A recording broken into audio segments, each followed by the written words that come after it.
የኤርትራው ጀነራል የክተት አዋጅ ጠርተዋል። ኢትዮጵያ የአስመራውን ቤተ መንግስት በሰከንድ ውስጥ አመድ ያደርጋል የተባለውን የ500 ሚሊዮን ዶላር ድሮን ከሩሲያ መግዛቷ ተሰምቷል። በኢትዮጵያና በኤርትራ መካከል ያለው ግንኙነት አሁን እጅግ ወደ አስከፊ ደረጃ ላይ መድረሱ እየተገለጸ ይገኛል። የሻዕቢያው መንግስት በኢትዮጵያ ላይ ጦርነት ለመክፈት የመጨረሻው ምዕራፍ ላይ መሆኑን የሚጠቁሙ መረጃዎች እየወጡ ነው። ይህ በሁለቱ ሀገራት መካከል ያለው የጠብ ጭርታ ቀጠናውን ወደማይቀረው ግጭት እየከተተው ሲሆን የኤርትራ ወታደራዊ አመራሮችም ሰራዊታቸውን ለከፍተኛ ጦርነት በማነሳሳት ላይ ይገኛሉ።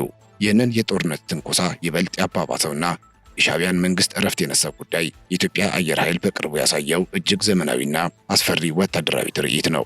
ኢትዮጵያ የታጠቀቻቸው አዳዲስ የጦር አውሮፕላኖችና የገነባቸው የሰማይ ላይ ቤት በኤርትራ ወታደራዊ ክንፍ ዘንድ ከፍተኛ ድንጋጤንና መረበሽን ፈጥሯል። ይህ የኢትዮጵያ አየር ኃይል የበላይነት ለሻዕቢያ መንግስት የህልውና ስጋት ሆኖ በመታየቱ ሁኔታው ወታደራዊ ዝግጅታቸውን በአስቸኳይ እንዲያፋጥኑ ገፋፍቷቸዋል።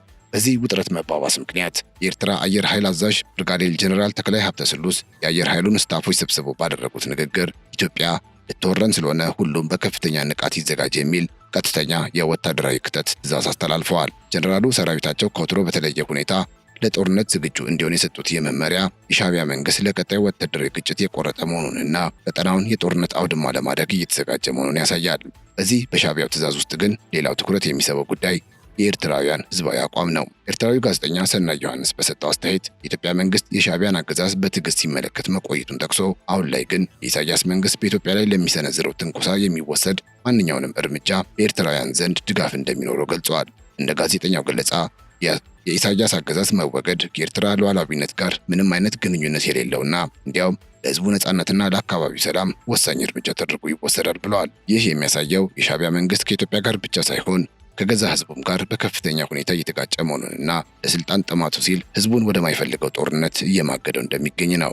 የኢሳያስ መንግስት ውድቀት ግን በዚህ ብቻ አያበቃም። ከሰሞኑ የኤርትራ ሰላዮች ለኢትዮጵያ ወሳኝ የሆኑ መረጃዎችን እያቀበሉ ነው የሚለውን መረጃ ተከትሎ የኢሳያስ መንግስት 7 የስለላ አባላትን አስሮ ከፍተኛ ምርመራ እያደረገባቸው ይገኛል። ይህ እርምጃ በቀሩት የስለላ አባላት ላይ የከፋ ፍርሃትና አለመረጋጋትን የፈጠረ ሲሆን በስርዓቱ ላይ ያላቸውን ተስፋ ይበልጥ እንዲቆርጡ አድርጓቸዋል።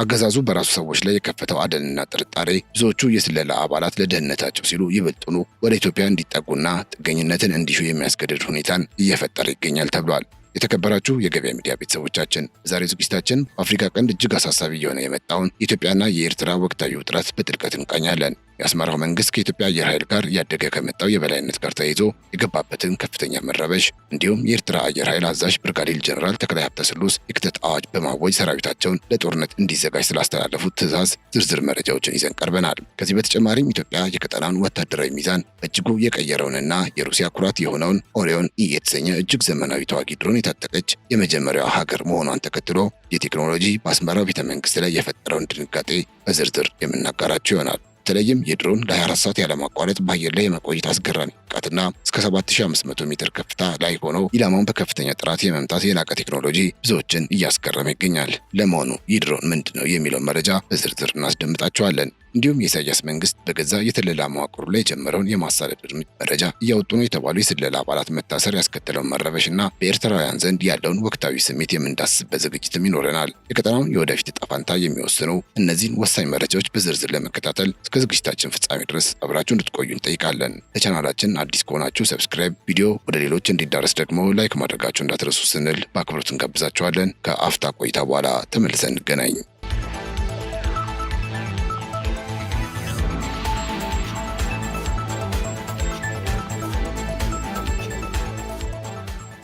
ወደ ቀዳሚው መረጃችን ስናመራ የኤርትራ አየር ኃይል አዛዥ ብርጋዴር ጀነራል ተክላይ ሀብተስሉስ የአየር ኃይሉን ከፍተኛና መካከለኛ አመራሮች በድንገት ሰብስበው ባስተላለፉት ትዕዛዝ ቀጠናው ወደ ከፋ ግጭት እያመራ መሆኑን በይፋ አረጋግጠዋል። ጀነራሉ ኢትዮጵያ በሉዓላዊነታችን ላይ ጥቃት ለመሰንዘርና ወረራ ለመፈጸም የመጨረሻ ዝግጅቷን አጠናቃለች በሚል የቀሰቀሱት ንግግር መላው የአየር ኃይል ስታፍ ከመደበኛ ስራው ወጥቶ ወደ ሙሉ የጦርነት ዝግጅት እንዲገባ ያስገደደ ነው ተብሏል። ይህ ትዕዛዝ ከቃላት ባለፈ በኤርትራ ወታደራዊ ካምፖች ውስጥ ከፍተኛ እንቅስቃሴ እንዲጀመርና የጦር መሳሪያዎች ወደ ግንባር እንዲጠጉ ምክንያት ሆነዋል። ጀነራል ተክላይ ይህንን የክትትል ጥሪ ያስተላለፉት የኢትዮጵያ አየር ኃይል በቅርቡ ያሳየው የተራቀቀ የቴክኖሎጂ ብቃትና አዳዲስ የሰው አልባ አውሮፕላኖች ባለቤትነት በሻዕቢያ የጦር መሪው ዘንድ ትልቅ ስጋት በፈጠረበት ወቅት ነው። እንደ ጀነራሉ ገለጻ የኢትዮጵያ አየር ኃይል እያደረገ ያለው የተከታታይ ልምምድ ዓላማው ኤርትራን በድንገት የማጥቃት ስልት አካል በመሆኑ ማንኛውም የአየር ኃይሉ አባል በየትኛውም ሰዓትና ቦታ ለሚሰጠው የጥቃት ትዕዛዝ ነቅቶ መጠበቅ እንዳለበት አሳስበዋል። ይህ ሁኔታ በአየር ኃይሉ ውስጥ የነበረውን ስሜት ቀይሮታል። ከፍተኛ መኮንኖችም ሊመጣ ይችላል ለተባለው ጦርነት ስልታዊ ምላሾችን በማዘጋጀት ላይ ተጠምደዋል ተብለዋል። ይሁን እንጂ ይህ የጀነራሉ ትዕዛዝ በአየር ኃይሉ አባላት ዘንድ የተለያየ ስሜትን እያሳደረ ይገኛል። በአንድ በኩል ስርዓቱ የህልውና አደጋ ደርሶብኛል በሚል የፍርሃት ድባብ ለመፍጠር ቢሞክርም፣ በሌላ በኩል ግን ሁልጊዜም ጦርነት የሚለው የሻዕቢያ ስልት በሰራዊቱ ውስጥ የመሰልቸትና የመረረ ተስፋ መቁረጥን እየፈጠረ መሆኑ ይነገራል። ጀነራል ተክላይ ሀብተስሉስ የሰጡት ዝርዝር መመሪያ የአየር ኃይል መሰረተ ልማቶችንና የጦርነት አውሮፕላኖችን ከአየር ጥቃት ለመከላከል በሚያስችል መልኩ እንዲዘጋጁ የሚያግዝ ቢሆንም ይህ ትዕዛዝ በኢትዮጵያ በኩል ካለው ግዙፍ ወታደራዊ ዝግጅት ጋር ሲነጻጸር አቅሙ ምን ያህል ነው? ምን ያህልስ አስተማማኝ ነው የሚለው ጥያቄ በራሳቸው በመኮንኖቹ ዘንድ ጭምር ጥርጣሬን እያሳደረ መሆኑ ተሰምቷል። በዚህ ውጥረት ውስጥ ሌላው ዋነኛ መነጋገሪያ የሆነው ጉዳይ ደግሞ ጠቅላይ ሚኒስትር አብይ አህመድ በኢትዮጵያ አየር ኃይል የምስረታ በዓል ላይ ያስተላለፉት ጠንካራ መልእክት ነው።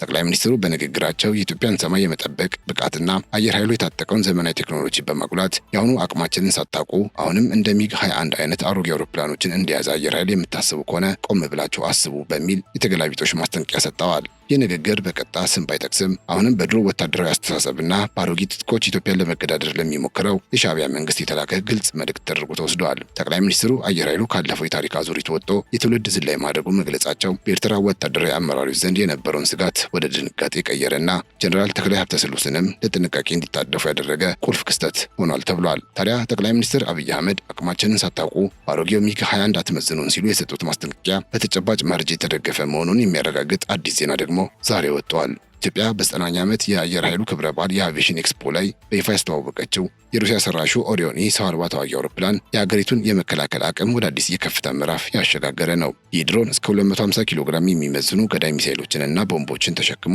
እስከ 24 ሰዓት ያለማቋረጥ በአየር ላይ የመቆየት አስገራሚ ብቃት አለው። ይህ ግዙፍ ስምምነት በርካታ ድሮኖችንና ዘመናዊ የምድር መቆጣጠሪያ ጣቢያዎችን ያካተተ በመሆኑ የኢትዮጵያ አየር ኃይል በማንኛውም የአየር ንብረት ውስጥ ቀዳሚውን የማጥቃት እርምጃ እንዲወስድ ያስችለዋል ተብሏል። የኦሪዮን ወታደራዊ ልዕልና በተለይ በቴክኖሎጂው ረገድ ለኢትዮጵያ ሰማይ ፍጹም ጥበቃን የሚሰጥ ነው። በ16 ሜትር የክንፍ ስፋትና በ8 ሜትር ርዝመት የተገነባው ይህ ድሮን እስከ 7500 ሜትር ከፍታ ላይ በመብረር ከጠላት የራዳር እይታ ውጭ ሆኖ ኢላማውን በከፍተኛ ጥንቃቄ የመምታት ችሎታ አለው። ይህም በኤርትራ አቅጣጫ የሚታዩ ማናቸውንም የድንበር ላይ ትንኮሳዎች በሰከንዶች ውስጥ ለመቆጣጠርና አስፈላጊውን እርምጃ ለመውሰድ ኢትዮጵያ ሙሉ የበላይነት እንዲኖራት ያደርጋል።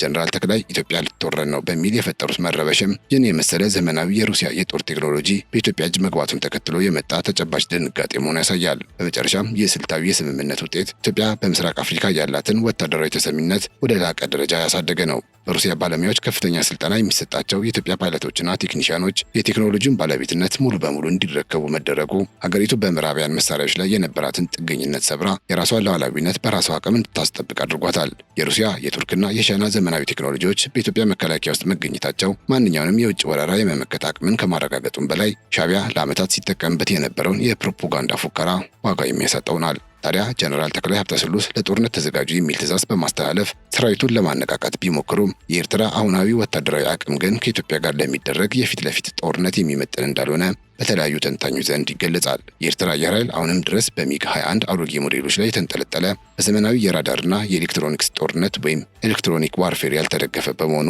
ኢትዮጵያን የተራቀቁ የድሮንና የጀት ጥቃቶች የመመከት አቅሙ እጅግ አነስተኛ ነው። ከዚህ ባለፈ በሀገሪቱ ያለው የኢኮኖሚ ውድቀትና የሰራዊቱ የሞራል መላሸቅ ጀነራሉ እንደዛቱት ለረጅም ጊዜ የሚዘልቅና ውጤታማ የሆነ ወታደራዊ እንቅስቃሴ ለማድረግ ትልቅ እንቅፋት ናቸው። በመሆኑም የጀነራሉ ዛቻና የክተት ጥሪ ከእውነተኛ ወታደራዊ የበላይነት ይልቅ በኢትዮጵያ አየር ኃይል አዲስ አቅም የተፈጠረባቸውን መረበሽ ለመደበቅና የውስጥ አንድነትን ለማጠናከር የሚደረግ ደካማ ሙከራ ተደርጎ ሊወሰድ ይችላል።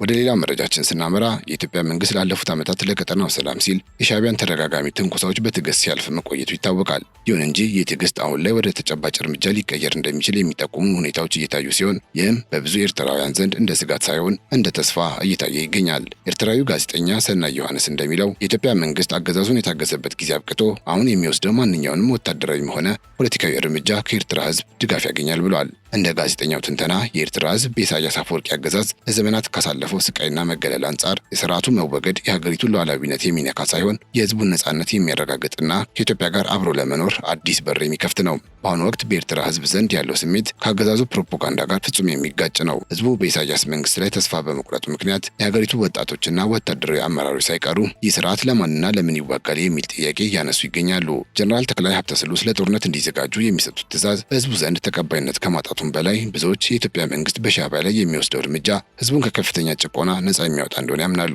ይህ በውስጥ የሚታየው ህዝባዊ መማረርና በኢትዮጵያ በኩል ያለው ጽኑ አቋም ተዳምሮ የሻዕቢያው መንግስት ከውጭም ከውስጥም የተከበበና የመጨረሻው ምዕራፍ ላይ ደረሰ መሆኑን የሚያመላክት ነው። ከህዝቡ ባሻገር ደግሞ የመንግስቱ የስለላ አባላትም በኢሳያስ ተስፋ እየቆረጡ መምጣታቸው የዕድሜው ማጠር ይበልጥ እውነት ያድርገዋል። ከዚህ ቀደም እንደዘገብንላችሁ በርካታ የኤርትራ የስለላ አባላት ለኢትዮጵያ ወሳኝ የሆኑ መረጃዎችን እያቀበሉ መሆኑንና ይህም ለአገዛዙ ትልቅ የደህንነት ስጋት መፍጠሩን ማጋራታችን ይታወሳል። ይህንን መረጃ ተከትሎ የኢሳያስ መንግስት በገዛ የደህንነት መዋቅሩ ላይ የጅምላ ጥርጣሬ ያሳደረ ሲሆን 7 ከፍተኛ የደህንነትና የስለላ አባላትን በማሰርና በሚስጥራዊ እስር ቤቶች ውስጥ በማንገላታት ላይ እንደሚገኝ አዳዲስ መረጃዎች ይጠቁማሉ።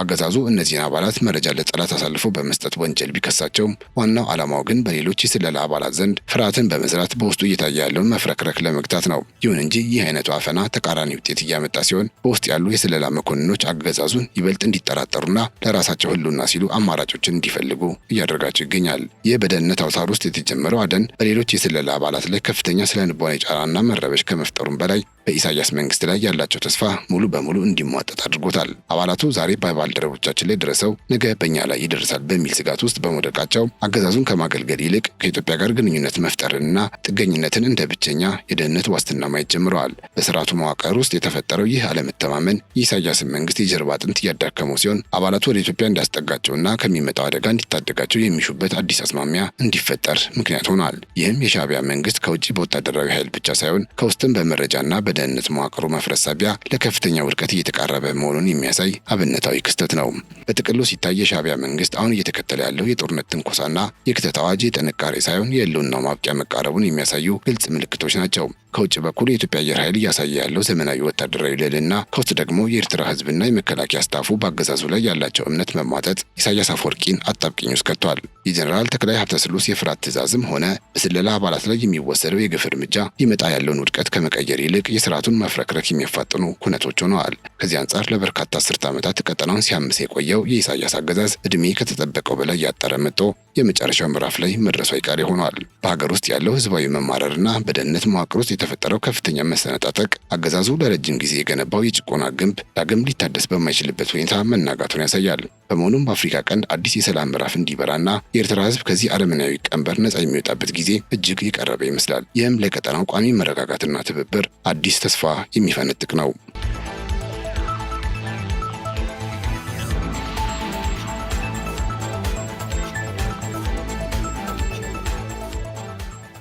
የተከበራችሁ የገበያ ሚዲያ ቤተሰቦቻችን ለዛሬ ያዝንላችሁ መረጃ ይህንን ይመስል ነበር። አብራችሁን ስለነበራችሁ እጅግ እያመሰገንን ቻናላችንን ሰብስክራይብ፣ ይህን ቪዲዮ ደግሞ ላይክ እንድታደርጉ በአክብሮት እንጋብዛችኋለን። በያላችሁበት ሰላም